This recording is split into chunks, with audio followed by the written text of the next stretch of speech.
t'as une année de fou, là. Parce que là, tu sors un film pour Noël. On a parlé ici à l'émission d'un film au printemps. Là, t'as un autre théâtre documentaire sur la lutte. C'est ça, théâtre documentaire sur la lutte qui est vraiment intéressant aussi, qui va être à Montréal en février, le 7 février, au Théâtre Saint-Denis. C'est parti de deux producteurs qui m'ont approché, qui m'ont dit on aimerait ça que tu écrives sur la lutte. J'ai dit j'aime pas ça, la lutte, là, ça commence bien.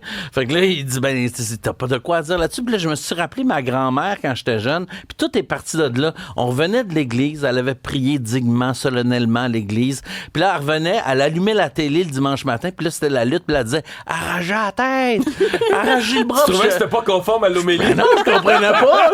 J'étais là, tendre l'autre joue, on est rendu où, tu sais, il y a plus de tendre l'autre joue.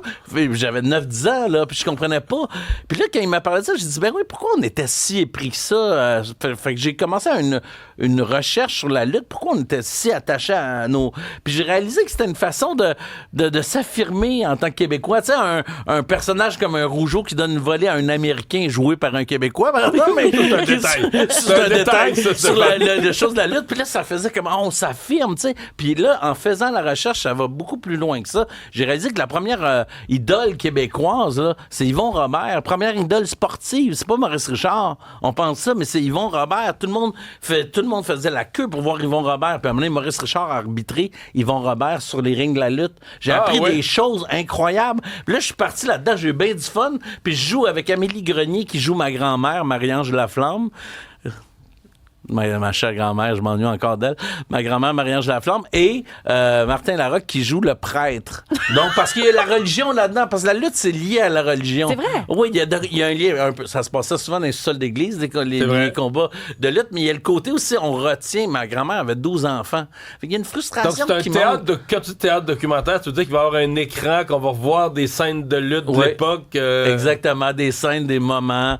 Allez-vous recréer des scènes vous-même? Non, mais mettons Martin Larocque fait un très bon MacDoug Vachon. Ma grand-mère détestait MacDoug Vachon, mais elle l'appelait Mad. Non, elle l'appelait Mag. Vachon. Mais moi, le vrai nom, c'est Mad Doug Vachon. C'est même dur à dire, mais elle se trompait tout le temps. Elle détestait, puis on voit Martin Larocque le jouer. Mais il est devenu un héros après quand il est allé lutter aux États-Unis, parce que là, c'était dans ton imaginaire, là, c'était le Québécois qui allait aux États-Unis. Là, ça valait quelque chose. Ah, c'est ça. Il y a toute cette histoire-là, puis ça a commencé il y a longtemps, la lutte avec Émile Maupas dans les Laurentides. Des affaires que j'ai découvert. Fait que c'est très intéressant. Et ça, c'est aussi à Montréal. Donc, à Montréal, le 7... mais il y a une première là, le 12 décembre à la Chine. Ensuite, tournée partout à travers le Québec en 2026. Première rentrée montréalaise, c'est le 7 février. Il y a plein de dates. C'est disponible sur le web. Et c'est la même journée que je joue la première au théâtre que le film sort Juste Xavier, le 12 décembre. 12 décembre prochain.